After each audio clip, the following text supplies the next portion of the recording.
Brian and Kenzie in the morning. And Chicago's alternative all day. Q101. Brian and Kenzie on Q101. Time for a fact that makes your brain go. It's actually a bunch of facts, and I talked about the number one fetish search in Illinois. We'll get to Indiana, Wisconsin, neighboring states, too. And Case and Kenzie have guessed. Kenzie guessed bondage. Case guessed dominatrix, or being dominated by a woman. Thank you. A man being dominated by a woman. Beat up. For sexual pleasure. We got it. We'll get there in a second. Jesus. Here's a couple other Valentine's Day facts just to get you going here. 1 in 6 couples, so 17% of Chicagoans, say this Valentine's Day could, quote, make or break them this year as a couple. So, Kenzie gave a good, a good face there. She didn't say it out loud, but I was like, ugh. I don't know if anybody feels that way, but, is Valentine's Day supposed to save your relationship? It's going rough, and then, okay, if we have a good Valentine's Day, we might be good then for another 6 months or something. Well, it depends what you've asked them to work on. Maybe they're not super thoughtful when it comes to holidays and gifts, and that bothers you because it's important to you. So you're giving them a chance to be better this holiday. You only have so many holidays. Correct. But should a gift define your relationship? I don't think it's about a gift. I think it's about someone doing a good job, acknowledging something if it's special to you. I don't think it means it's like, again, you can get something very affordable that's thoughtful. Sure. Right? That's even better, actually. Right. Or you could do something just do a good job of booking their favorite restaurant or ordering their favorite food today. Just acknowledging it in some way if it's special to them, if that's not something that you normally do, Or a good job with the sex. I don't think that's what's gonna.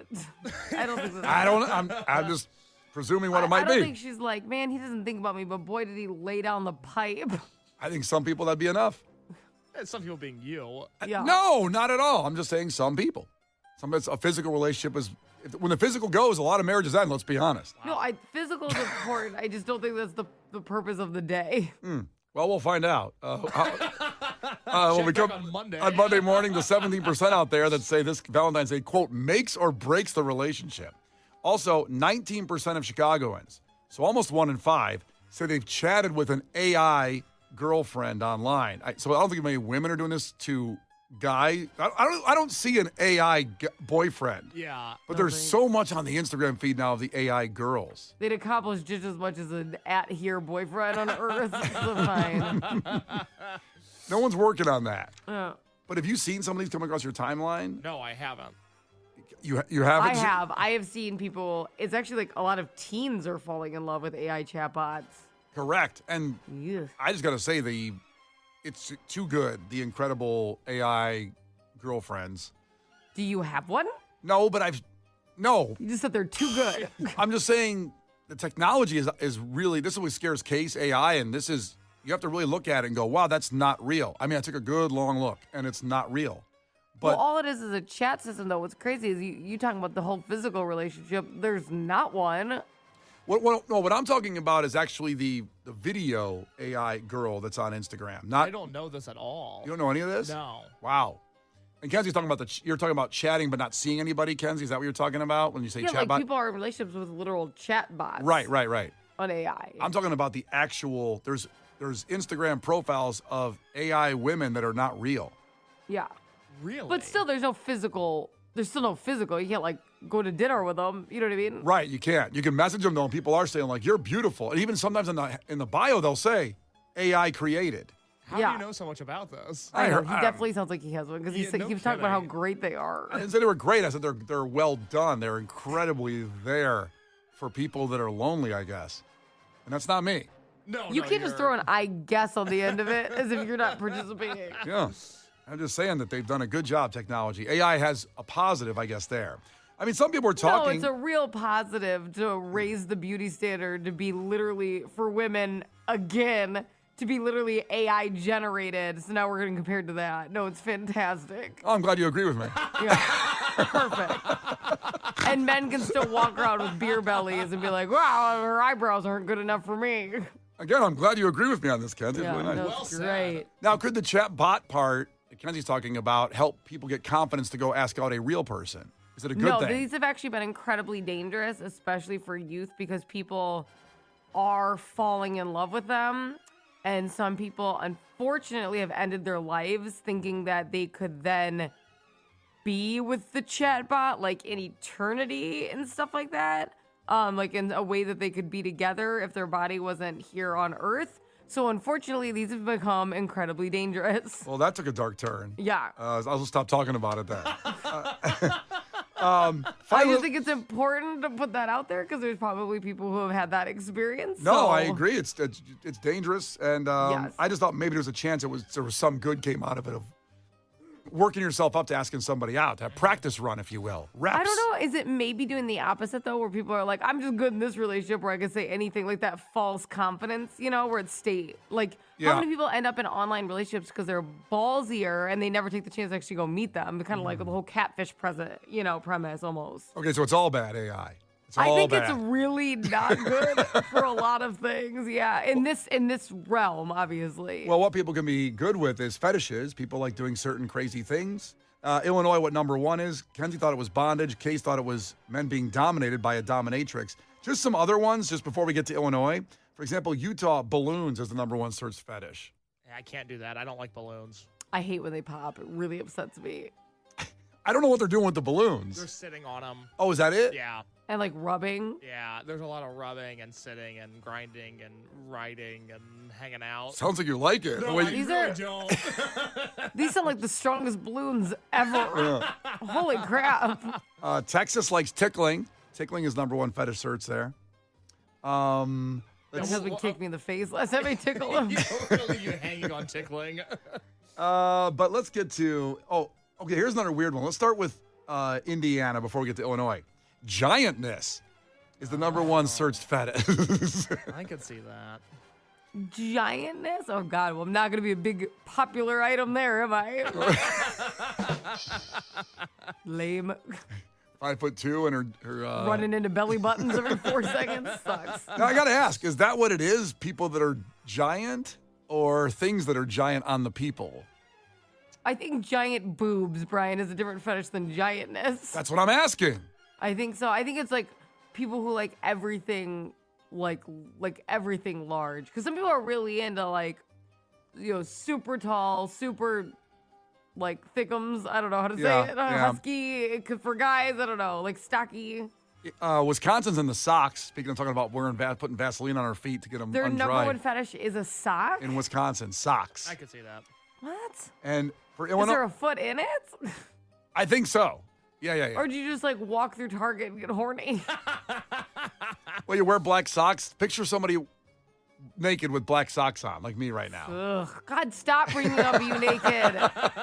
This is the worst. Okay, picture Case with black socks on. What do you think? What do you think? No, yeah, look at those.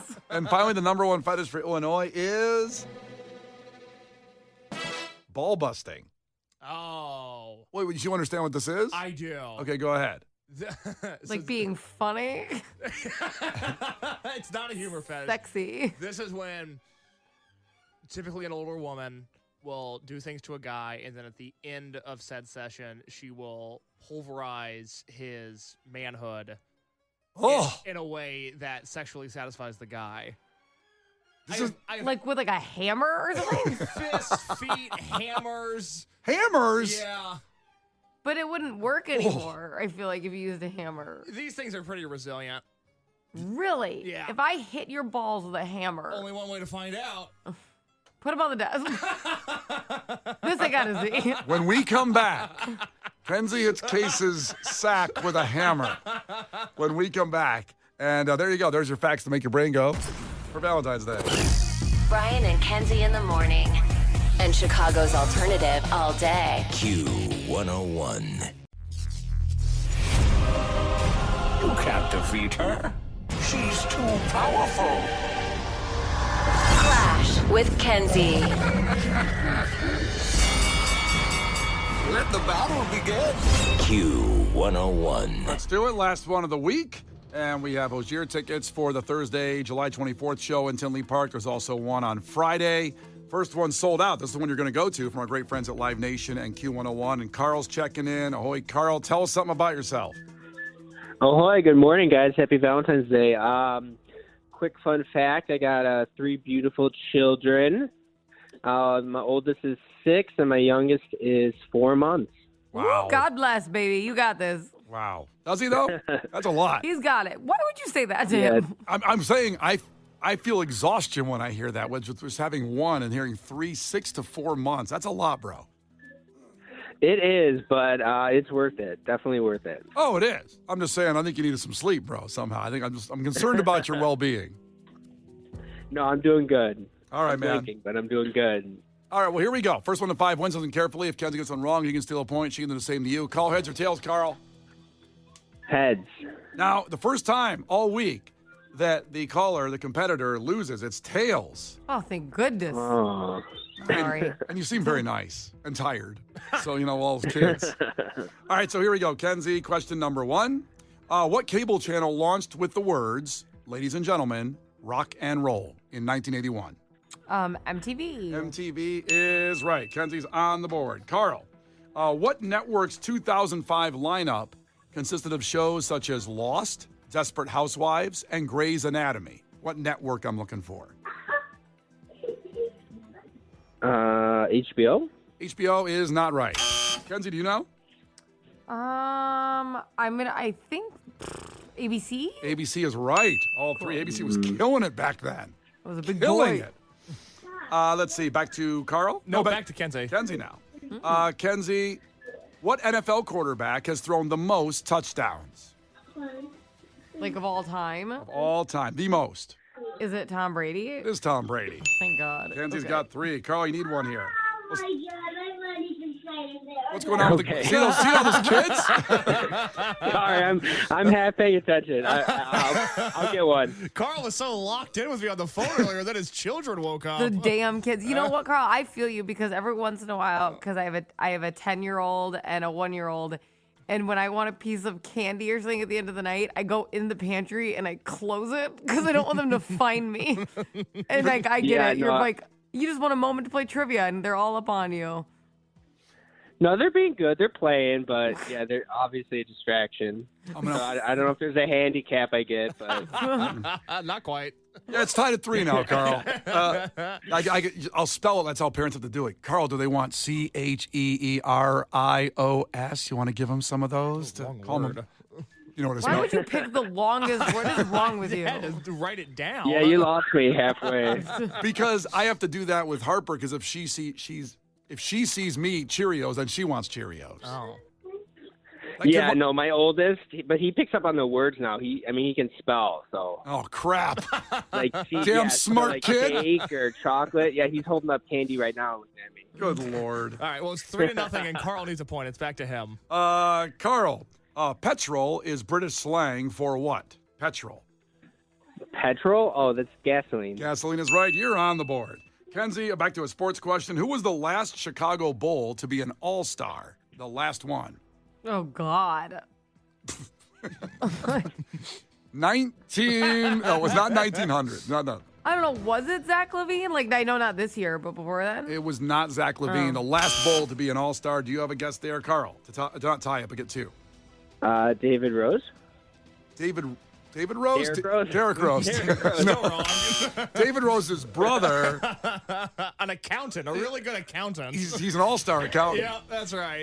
No, it was DeMar DeRozan because he was an all-star. Zach LaVine got snubbed, if you remember, last year. And even though he was an all-star previously, not the last one, DeMar DeRozan. So handsome.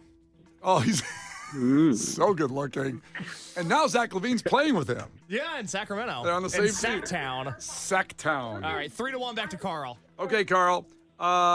What item is stolen from a Holiday Inn every 12 seconds? A card?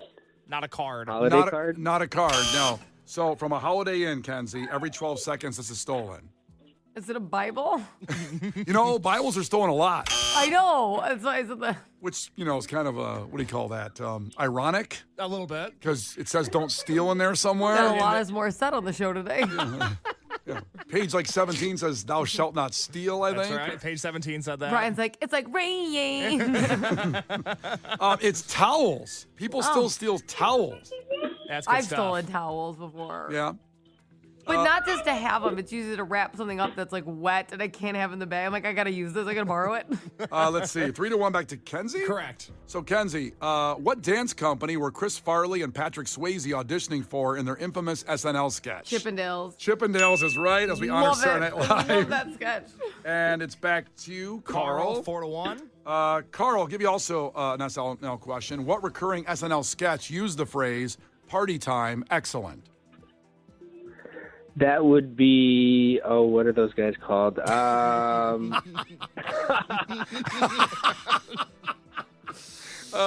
3, 2, 1. Oh, boy. So, Kenzie, party time excellence. What are those guys? Wayne's World. Wayne's World. Party time. Excellent. Excellent. All right. So, Carl, I'm so sorry because you have the kids. Oh, boy. He did need a handicap, didn't he? Okay. What'd they say? Sorry, she said Happy Valentine's Day. Oh, that's so cute. So cute. Oh, boy. Well, Carl, listen, you're super nice. Your family's great, but you didn't win. I'm so sorry.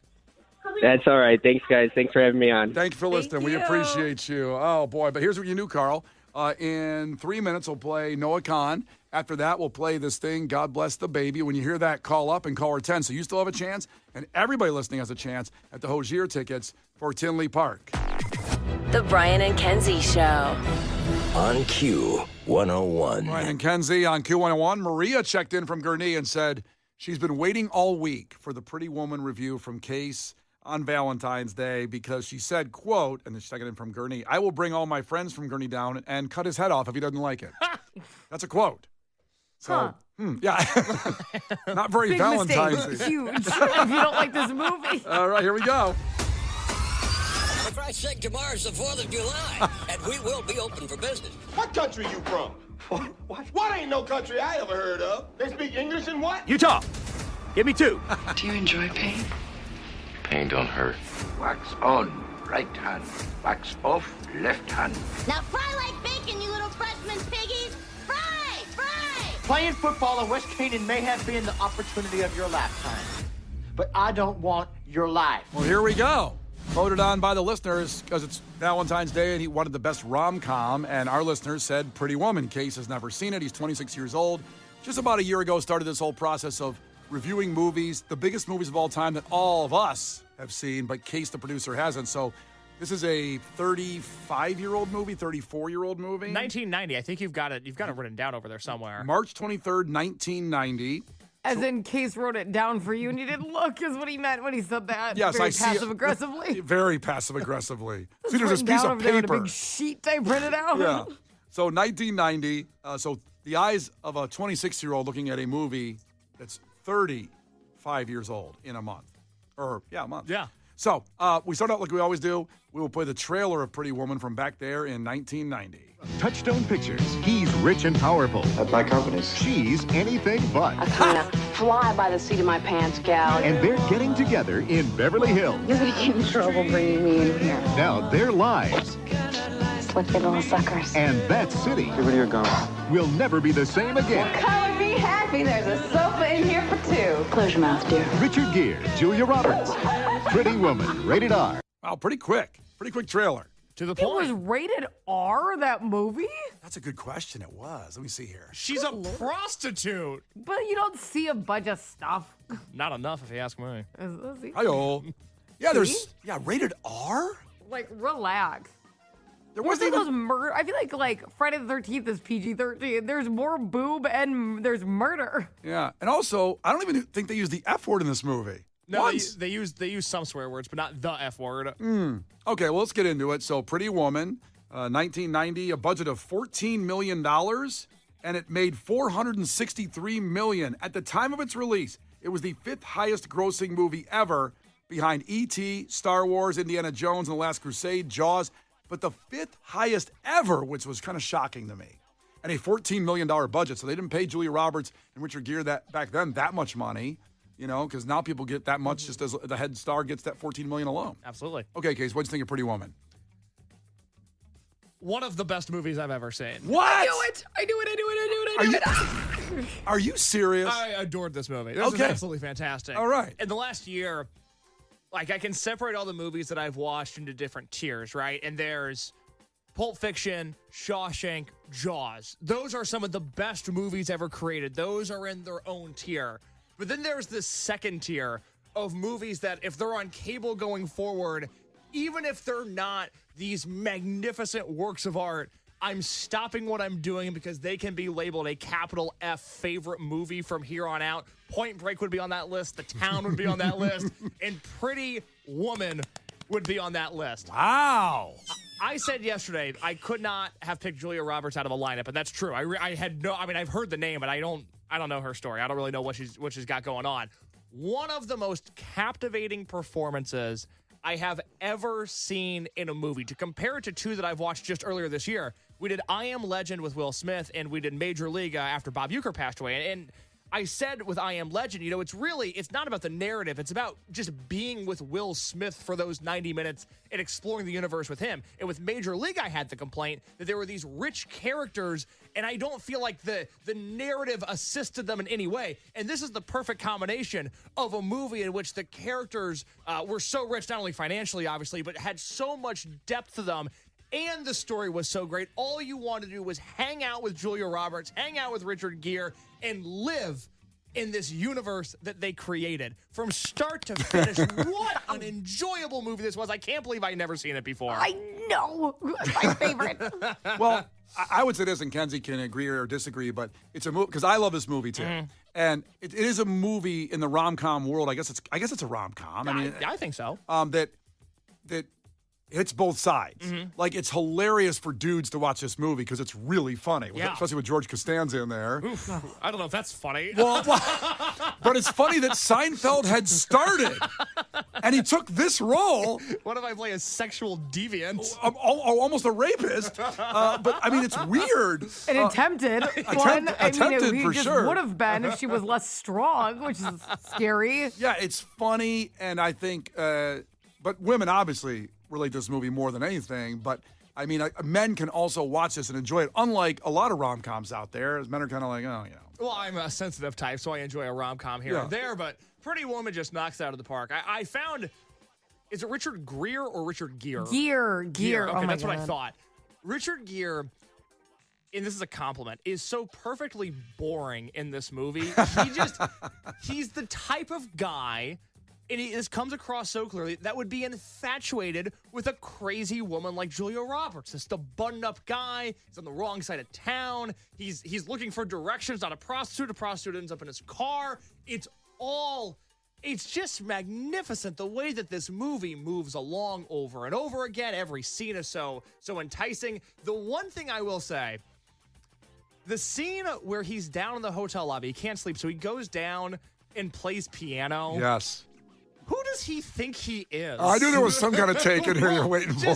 Just stick with me for a second. It's 3 a.m. at a hotel that isn't his. There are busboys probably waiting to get home, trying to catch the last bus of the night so they don't have to sleep in this hotel that they're probably not welcome at when they're not working. And he's like, I'm just going to play a little ditty on the piano. He didn't also need to be good at piano. He was a rich guy, a charming guy. He was funny enough. He was nice enough. He didn't also need to be good at piano. Case, who does he think he is? He is the man of my dreams. There you Okay, go. what are you talking about?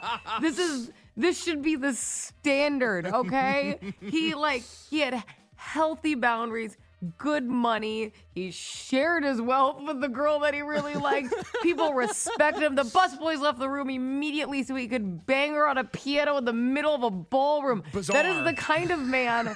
This is the problem, is that I saw this movie at a very young age, and I thought that men could be like that. Before you continue, because Kenzie said perfectly how they left the room. Yeah. They didn't leave the room. He said, because he's going to bang her, he says, "Gentlemen, can you give us the room, please?" or whatever. It's his room. That's the one that got me. The balls on I this would guy. have slept with him on that piano immediately. Can you give us the room? I'm like, oh my God. Okay, let's do this, because there's a lot to unpack still with this movie and the Yeah. rating. So let's do this and come back. There's some clips we have to play as well. We'll come back and continue this review of Pretty Woman with Case the producer. So far, he's loving it, but he got a little angry there at that take. A little angry on Richard Gere being just good at piano. Interesting take. We'll come back in 4 minutes and continue. Brian and Kenzie. On Q101. Brian and Kenzie. On Q101. Case the producer in the middle of his review of Pretty Woman. He had never seen it. If you just joined the show, we do this every Friday at 8, and he sees a movie he's never seen because he hasn't seen that many movies. And now he's at Pretty Woman for Valentine's Day. It was voted on by you guys as the best rom-com out there to watch. And so far, a tremendous review, except for upset that Mr. Lewis, Richard Gere, in the movie could play piano well as a billionaire, and that just rubbed him the wrong way. Everything else is too much. Not picking up a prostitute on the street, but then he could play. It was not too much. It's everything I've ever wanted. Well, no, picking up a prostitute. I mean, sex work is work. There's nothing wrong with that. Well, it's funny because Escobar checked in from Arlington Heights, and he said a lot of guys saw this movie in 1990 when they were young and too honest and believed that prostitutes could be just like Julia Roberts was in that movie. That'd be nice. And I'm just saying they're not. Not that I know. Whoa, have you hired one? I don't know much about the streets. Because I have to be honest, they could be. I'm still unaware. That's my perception. I'd love to see that story. We'd love to have it on the air. Could you imagine the girl that showed up and Brian's like, get out of here. You're not Julia Roberts. If there is a former... I got Kit. I'm looking at like Lake Forest. If there's a former prostitute that married a billionaire and lives in the North Shore, check in. Mm-hmm. Call us up. Because you're living my dream. Kenzie, what's your job? Well, Kenzie, speaking of your dream, so you said you were widely in favor of the piano scene in which this guy is being just a billionaire and being not self-aware and plays the piano down in the lobby of the hotel that isn't fine his. With me. Why does he need to be self-aware? I was trying to put myself in the perspective of Julia Roberts, and I think even if all of this happened to me and I was getting all this money and I met this guy and it was this whole thing, I think I would be so disappointed if I found the rich guy whose hobby was going to the opera. When they showed up there, all I thought was, he should take her on jet skis or something. What a lame date it is to go to the opera. Why can't they go do something cool? One, the opera's great. Two, do you know what she's been through? The opera's not great. The opera sucks. Can we just clarify? She had to hang out at a place called the Blue Banana for a while. Like, you understand what she's been through? She's probably like, oh my God, a seat that's not sticky. This is awesome. That's a great point, Kenzie. That's a great point. She just wants to sit and relax. I was so bummed out that they went to the opera and they didn't have like a weekend of dirt bikes and jet skis and things like that. Dirt bikes? If you're going to be a rich guy, buy a dirt bike. Don't go to the opera. What a waste of time that was. Boy, on a private plane. Oh, God, I feel so bad for her date. Yeah. I just thought it was lame. Before I give my rating, I want to mention one other thing. I am so shocked at this movie in an era of adaptations and reboots and remakes and all these things that there hasn't been some other form of Pretty Woman content out there. And I thought as I was watching this movie, to go back to the prostitutes for a second, the integral part of Pretty Woman, what I want more than anything after watching this movie, I love this movie. I thought all the characters were fantastic. I wanted more time with the prostitutes. I thought they were so interesting in the start of the movie. And what Said every man ever. What I'm pitching to ideally HBO, although Netflix can have it if they want it.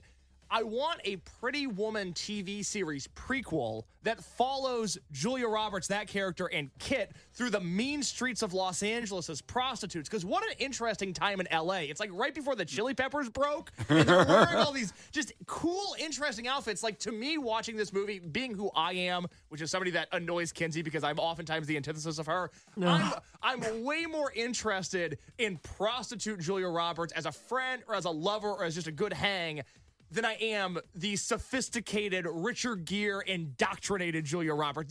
The wealth does nothing for me. So, fun fact, they actually felt like you case and they wanted longer scenes with the prostitutes, but the hourly rate was too high.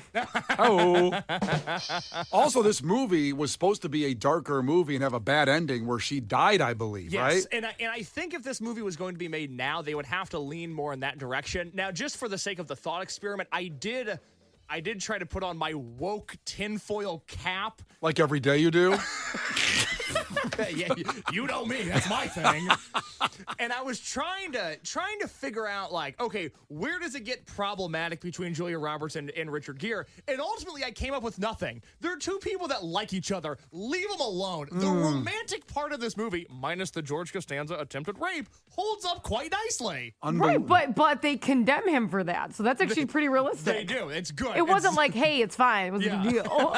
Richard Gere didn't come off the elevator and high-five him? I think overall that even stands up because that does happen, so it's good that we condemn it. Fantastic. Well, before your rating, we have to give the famous scene of all time of all women in Chicagoland, including my wife specifically, when she goes back into the store, the expensive store, and shoves it in the face of the women that wouldn't serve her earlier because she was a prostitute. Hi. Hello. Do you remember me?